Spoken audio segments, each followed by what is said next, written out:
À voir en ce moment à Sisteron l'exposition de peinture Marginal, peintre et sculpteur contemporain qui offre un regard novateur sur l'art. Une invitation à dépasser l'apparence à la galerie Domnine à Sisteron. Marginal au micro de Chris Alessandri. Marginal, nous sommes dans un contexte particulièrement agréable. Nous sommes ici à la galerie à Sisteron. Et cette galerie, vous savez non seulement l'animer par vos œuvres, mais également, vous savez recevoir les personnes qui viennent voir ce que vous exposez. Pourquoi ce lien que vous créez spontanément et qui est très naturel ? Alors ce lien, en fait, il est dans l'invisible. Il vient déjà de ma peinture que j'ai qualifiée acrylique molécule collagène.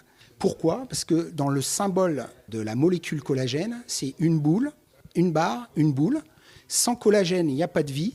Donc, mes œuvres étant vivantes comme tout à chacun, dans cette peinture molécule collagène, tout est relié comme nous sommes tous et toutes reliés dans l'invisible. N'en déplaise à certains. On fait tous partie du même monde. Et le subjectif, pour moi, n'a aucun intérêt. C'est-à-dire, c'est le niveau zéro de la compréhension, le subjectif, notamment dans l'art. À un degré subtil supérieur, on va commencer à parler philosophie. À un degré supérieur, on va être dans la spiritualité. Et le degré terminal, c'est le supramental. Qu'est-ce que le supramental ? C'est vous rentrez dans une galerie, vous baladez, vous ne savez pas ce que vous allez découvrir, puis d'un seul coup, vous arrêtez devant une œuvre, et cette œuvre vous parle. Elle vous parle à vous. Pourquoi à vous ? Parce que cette œuvre est faite pour vous. En l'occurrence, dans la catégorie d'un être dont vous faites partie. Et il y a des gens qui disent « Bon, j'ai le coup de cœur, je la prends ». Le coup de cœur, c'est ce que l'être humain, on va dire, normal, pourrait dire. Mais l'histoire, c'est le supramental, c'est ça. C'est-à-dire, vous arrêtez devant l'œuvre, vous ne posez pas de questions et l'œuvre vous parle. Vous ne posez pas de questions, rien du tout, et l'œuvre, elle vous parle. Donc ça, c'est surnaturel en fait, c'est du supramental. Et pourquoi je prends du temps à expliquer les choses avec les gens ? Parce que dans mon univers décalé, en fait, qui est énergétique, avec un côté incliné à droite pour une énergie positive et incliné à gauche pour une énergie négative, en fait, c'est ni bien, ni bon, ni mauvais. C'est pas ça, positif et négatif. Ce sont que de l'énergie. Nous sommes faits d'énergie, c'est-à-dire du positif, du négatif, du neutre. Alors, moi, j'attire des gens qui sont, on va dire, psychologiquement, spirituellement équilibrés. Ça peut paraître fou, mais la personne qui va me détester ou détester mon univers, elle est à peine rentrée qu'elle ressort. Elle ne peut pas s'arrêter dans mon univers parce qu'elle ne va pas s'y sentir bien. Moi, cette catégorie de gens ne m'intéresse pas. Par contre, si la personne reste et semble être captivée, surprise, ça veut dire qu'elle fait partie de cette catégorie de gens qui m'intéressent, qui, pour moi, représente une minorité dans ce monde en perte de repères. Moi, le décalé explique ça, en fait. Du verre à moitié plein, du verre à moitié vide. Qu'est-ce que les gens vont voir ? Toutes mes œuvres sont droites, parfaitement alignées au niveau à bulle, à l'horizontale, à la verticale. Et en même temps, vous avez un châssis qui est incliné à un degré subtil. Donc, quand vous regardez, qu'est-ce que vous voyez ? Le verre à moitié plein ou le verre à moitié vide ? Ça, c'est personnel. Mais parfois, alors des gens sont attirés profondément. Qu'est-ce qui attire ? L'œuvre ou c'est l'œuvre qui attire l'être ? Moi, j'ai un côté, on va dire, dans le travail beaucoup spirituel, où pour moi, nous sommes des êtres humains qui ne sommes pas finis, contraints, sinon forcés d'être encore sur Terre à revoir notre système de pensée. Et donc, si on avait tout compris, on ne serait plus là, en fait. On serait ailleurs. Donc, si on est là, c'est qu'on n'a pas tout compris et on a encore un travail à faire. Et donc, moi, je pense que j'ai un travail à faire. J'ai un travail avec l'art. L'art, c'est l'âme de l'humanité et la peinture, la première des vertus initiatiques. C'est-à-dire que dans l'art, il y a tout un tas de messages qui passent et que moi, je ne suis qu'un outil, en fait. Je ne vais pas flatter mon ego et me dire... Voilà, j'ai créé quelque chose d'unique, formidable, unique au monde peut-être. Je m'en fiche, c'est pas ça le truc. C'est que moi, je suis un outil. L'artiste reçoit, on va dire, des informations et il s'exécute. Et moi, peut-être qu'à travers moi, j'ai des messages à faire passer, peut-être pour l'humanité et peut-être pour vous, pour la personne d'avant, la personne d'après.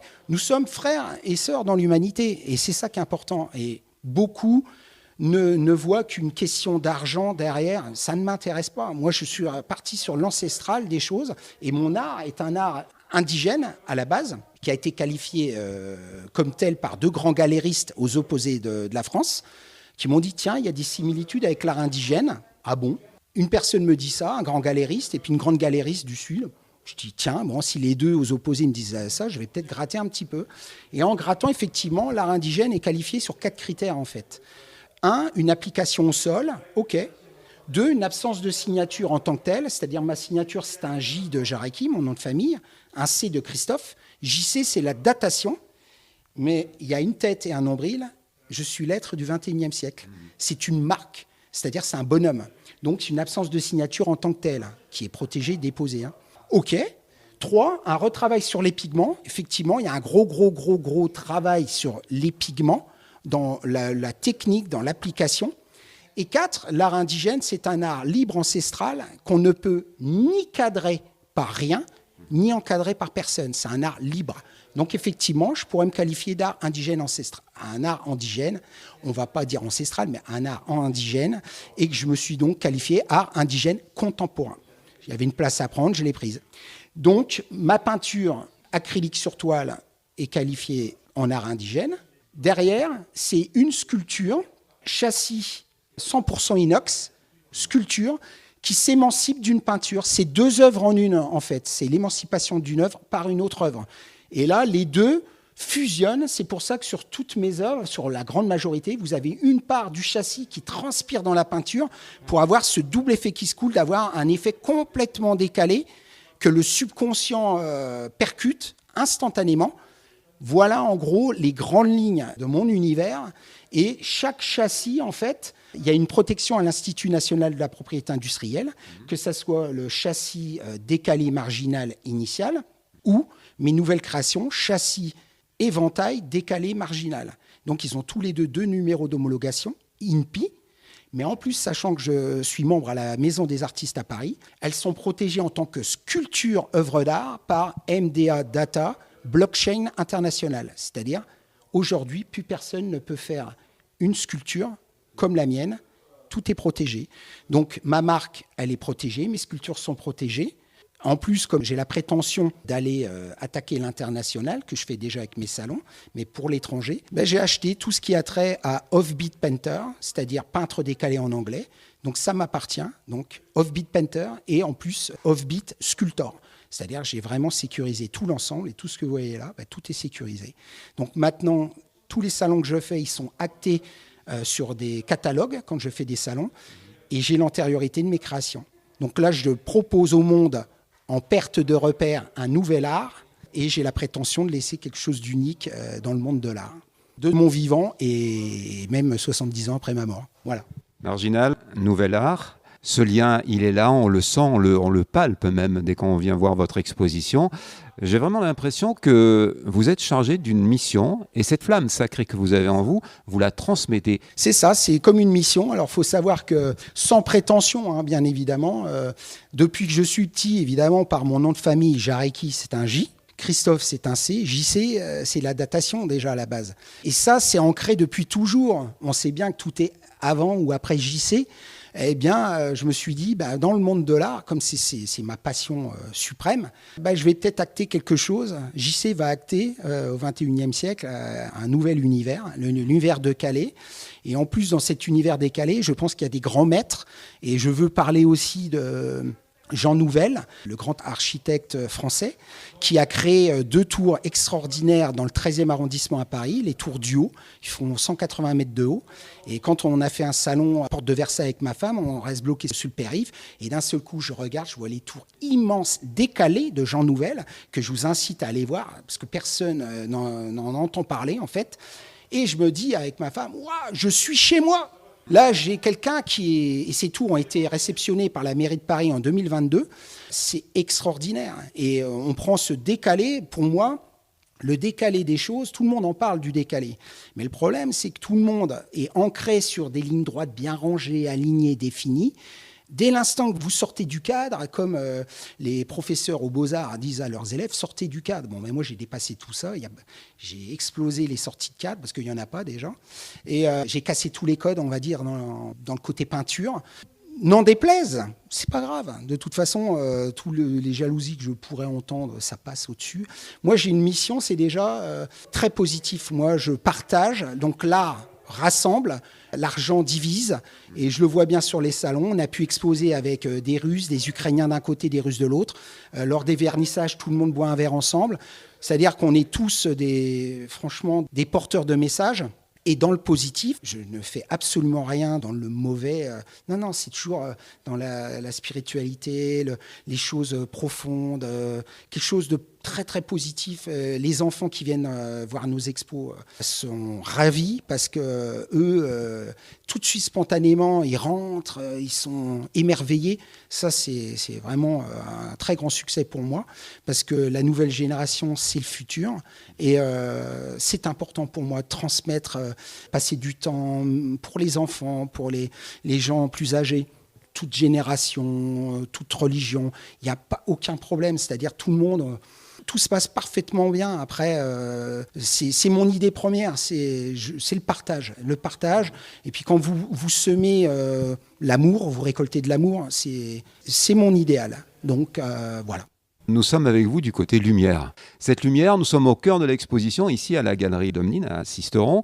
Et j'ai cette impression, étrange et agréable, d'être observé par vos créations et vos réalisations. Qu'est-ce que vous en pensez ? Tout à fait. C'est-à-dire c'est vraiment le sentiment premier que beaucoup de gens qui viennent voir les expositions se disent, mais par exemple, pour la toile que j'ai mis en flyer pour Sisteron, qui est Joker. Joker, c'est vraiment la toile qui vous regarde. Et toutes les toiles, même avec certaines qui ont les yeux fermés, vous avez l'impression qu'on vous observe, on passe à travers vous, vous êtes scanné, vous n'êtes pas n'importe qui en fait. Mais sans le côté agressif, ça reste quelque chose de très harmonieux. Très harmonieux, et il faut savoir que j'ai été bercé par des artistes toute ma vie en fait, et notamment une personne qui est décédée aujourd'hui qui me disait « Ne doute jamais d'être quelqu'un d'important, mais tu n'es qu'un point dans l'univers ». Je pense que ça résume tout.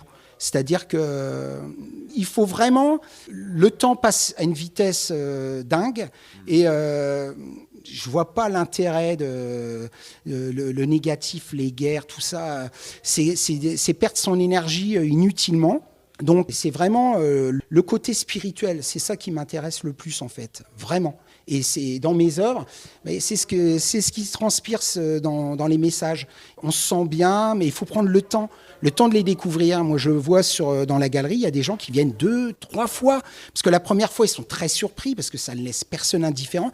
Et ils reviennent et ils disent « Ah oui, là, je ressens mieux. » Parce que, voilà, et ça me fait plaisir que les gens prennent le temps. Il faut prendre le temps de découvrir et d'apprendre. Et tous ceux qui pourraient rejeter ce monde de décalé, encore une fois, c'est ce qu'ils ne connaissent pas. Comme toute chose, ça peut venir de toute l'incompréhension de l'humanité. C'est ce que l'on ne connaît pas, on veut le rejeter. Non, apprenons à le connaître et aimons-le et on verra. On n'a que des bonnes surprises en fait. Voilà. Parmi vos réalisations, il y a le Sans Interdit. Et c'est vrai que ce Sans Interdit, j'ai l'impression qu'il vous ressemble beaucoup et il est de niveau. Il faut chercher un tout petit peu, peut-être plus loin encore. Oui, alors le Sens Interdit, c'est du 4e degré. Franchement, c'est une œuvre pour moi majeure qui peut paraître tellement simple et évidente. Un panneau de sens interdit, bon, le mot est galvaudé, c'est accès à interdit, c'est le terme exact. Et cet accès interdit, ce panneau est compréhensible dans le monde entier en fait. Donc c'est un langage universel. Et moi, sachant que je pourrais me permettre de me qualifier du maître, du décalé, du niveau au 4e degré, au milieu du rectangle blanc, j'ai peint un niveau avec la bulle évidemment vers le bas, parce qu'on comprend bien que l'humanité ne hisse pas vers le haut aujourd'hui, va plutôt vers le bas. Et donc c'est accès interdit à tous ceux qui n'ont pas le niveau. C'est vraiment de l'humour. Il y a beaucoup de gens sur certains salons qui éclatent de rire. J'ai fait une série limitée de badges que j'offre sympathiquement aux gens sympathiques. En fait, c'est la contestation mondiale de t'as pas le niveau. Alors c'est une subtilité française, parce que j'ai un ami qui est indien qui me dit mais qu'est-ce que ça veut dire dans le langage français, t'as pas le niveau? Je lui dis T'as pas le niveau intellectuel, on va dire, pour rajouter un mot supplémentaire. Mais bon, tout le monde s'amuse, tout le monde rit. C'est vraiment, c'est de l'humour. Faut prendre ça au 4e degré, surtout. Et pas penser, oui, voilà, tu te prends pour qui, toi, t'as le niveau, les autres n'ont pas le niveau, pas du tout. On a tous raison, on a tous tort, et à quelle heure ? Parce que c'est ça le truc, c'est qu'il y a un moment dans notre vie, on peut dire des bêtises, des choses intéressantes, mais on est tous au même niveau en fait. Donc c'est vraiment à travers encore une fois ce décalage et par l'humour que là on touche encore des gens spontanément. Et ça c'est drôle, ça m'amuse. Je voulais en rajouter aussi pour ce pas le niveau, qu'on essaye avec un ami à moi, informaticien, de pouvoir un jour pouvoir le déposer en emoji pour pouvoir envoyer des textos, etc. Et puis envoyer ça en emoji. Et la personne, ça veut dire, t'as pas le niveau comme lol. C'est un petit message universel, mais qui est très sympathique. Et encore une fois, clin d'œil au film Forrest Gump, qui lui, en courant, s'éclabousse, s'essuie avec un t-shirt et venait de créer le smiley international. Eh bien moi, voilà, modestement, j'ai créé la contestation silencieuse internationale de t'as pas le niveau, mec, t'as pas le niveau. Voilà, donc ça m'amuse au plus profond. Marginal, rebelle ? Oui, marginal. Alors rebelle, bien évidemment. Je pense plutôt libertaire, parce que on va dire anarchiste à casser, pas du tout. Libertaire, dans une œuvre, on peut faire passer tellement de messages en silence. Et je me rappellerai toujours certains dessinateurs qui avaient fait passer des grands messages politiques dans un seul dessin. Et je trouve que le monde a besoin des artistes. L'artiste doit être au centre de la nation, en fait. On doit lui donner l'importance qu'il mérite. Et aujourd'hui, je sais que beaucoup d'artistes souffrent.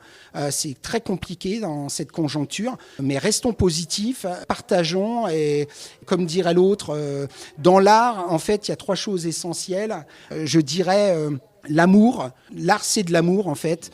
L'amour plus fort que la haine.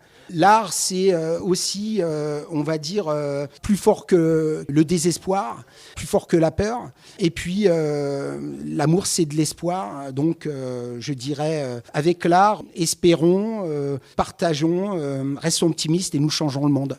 Marginal, une fureur de vivre, une fureur de donner, une fureur d'échanger. Et j'imagine un planning très chargé aussi, une vie dense. Qu'est-ce qui vous attend là prochainement ? Alors moi, cette année, j'ai plutôt communiqué sur des revues d'art internationaux. Donc, passer quelques publicités, juste une œuvre, pas de discours, pas d'écrit, pour que les gens découvrent un jour, par hasard peut-être, même si le hasard n'existe pas. Et comme dirait une amie artiste peintre corse, le hasard, c'est Dieu qui voyage incognito. Tomberont peut-être un jour sur mon œuvre, sur catalogue. Donc, je pense qu'aujourd'hui, je cible pas mal de communication par des revues, par des encarts de journaux, etc. Et puis, j'espère pouvoir faire un salon en Espagne, à Barcelone. Cette ville m'intéresse énormément et j'ai créé une œuvre spéciale sur la Sagrada Familia et que j'aimerais montrer au public espagnol avec, évidemment, la Sagrada Familia derrière. Parce que ça, j'aime beaucoup faire des mini-clips vidéo avec une œuvre en place et puis avec, en plus de ça, une partie de la réalité pour montrer aux gens mon inspiration et comment j'ai pu m'exprimer par rapport à l'authenticité. Donc l'Espagne m'intéresse beaucoup et puis peut-être aussi la Suisse qui commence à me tendre un petit peu les bras et peut-être que je vais faire une expo là-bas en Suisse. Après, au gré du vent, on va voir. Mais évidemment, je me centre aussi beaucoup sur ma peinture, sur les subtilités, sur les protections. Je protège tout, je sécurise tout. Parce que ça, c'est important. C'est-à-dire, je veux vraiment laisser quelque chose d'unique. Et parmi 1001 artistes qu'on me retrouve au premier coup d'œil, c'est ce qui m'intéresse. Et j'ai la prétention peut-être un jour d'être parmi les grands. Voilà, c'est ce qui m'intéresse. Et à vous rencontrer également encore pour quelques jours ici à Sisteron, à la Galerie Domnine. Tout à fait. La superbe ville de Sisteron m'a ouvert les portes de la Galerie Domnine pendant 3 semaines. Et je termine vendredi 18h le 24 avril. C'était un plaisir de rencontrer les Sisteronais et Sisteronaises. J'ai fait une petite invitation à la nouvelle mairie, si elle voulait venir au moins l'œuvre spécifique de Sisteron que j'ai créée, qui s'appelle C'est Gustero, qui a vraiment énormément plu dans cette expo, sur un nouveau châssis que je viens de créer, en plus en 3 dimensions, en éventail. 3 œuvres en une, qui m'a pris plus de 3 semaines pour la réaliser, en peinture déjà. Donc ça, c'est un succès de toute façon, même visuel et de rencontres. On a fait de très très belles rencontres en fait. Justement, c'est Gustero. Alors là, c'est tout un travail que vous avez déployé, un travail qui, comme tout ce que vous faites, ça vous ressemble dans la subtilité, dans la recherche même, et je dirais dans la découverte en fonction de la position de réflexion peut-être. Alors, C'est Gustero, c'est une œuvre que j'ai réalisée spécifiquement pour l'exposition de Sisteron. Donc, c'est ma dernière création de sculpture châssis décalé éventail, mais 3 dimensions. C'est-à-dire que là, je réincorpore sur ma sculpture 3 œuvres sur toile. Donc, en l'occurrence, en façade, le blason de Sisteron. Sur la gauche, vous avez la citadelle. Et sur la droite, le pont quand vous rentrez dans Sisteron.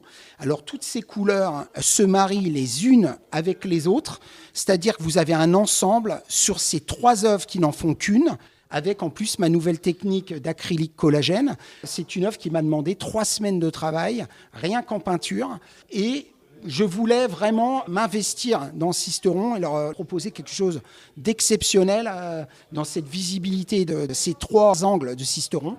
Et j'ai appris beaucoup de choses parce que ce n'est pas que de la peinture. Derrière, il y a aussi un travail de recherche. Cette toile s'appelle C'est Gustero, mais c'est le terme premier de Sisteron. Je pense peut-être du provençal. Et j'ai appris aussi dans le blason, en le travaillant, que le blason, en fait, de Sisteron représente la couronne avec la protection des montagnes et des fleuves. C'est-à-dire qu'il n'y a pas qu'une peinture, il y a un travail de recherche. Moi, je m'investis aussi dans la ville et j'ai hâte que monsieur le maire vienne la découvrir, parce que ça serait vraiment dommage qu'il ne la voie pas. Parce que tous les Sisteronais et Sisteronaises m'ont tous dit « Est-ce que monsieur le maire est venu la voir ?» Ben, pas encore. Donc son emploi du temps très chargé, j'espère qu'il aura quelques minutes au moins que je lui présente. Beaucoup disent même Sisteron devrait l'acquérir pour la ville. Bon, je pousse personne, mais ça serait... oui, effectivement, cette toile ne va que pour Sisteron. Oui, c'est une œuvre 80-60 qui est quand même très, très importante. Et c'est la première de cette série, donc 3 dimensions éventail. Voilà. Si on a envie de mieux vous découvrir, de quelle façon est-ce qu'on peut faire ? Alors, vous pouvez aller sur mon site officiel, marginal avec un j.fr.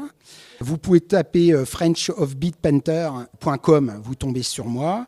Il y a beaucoup de vidéos qui sont visibles sur Marginal sur le net. Il y a beaucoup de matière, donc vraiment, vous n'aurez aucune difficulté à me retrouver sur Marginal peintre décalé, donc français, ou Marginal Offbeat Painter, c'est-à-dire c'est le peintre décalé en anglais. Vous allez me trouver, il n'y a aucun souci, il y a des pages et des pages sur Google se rapportant à moi.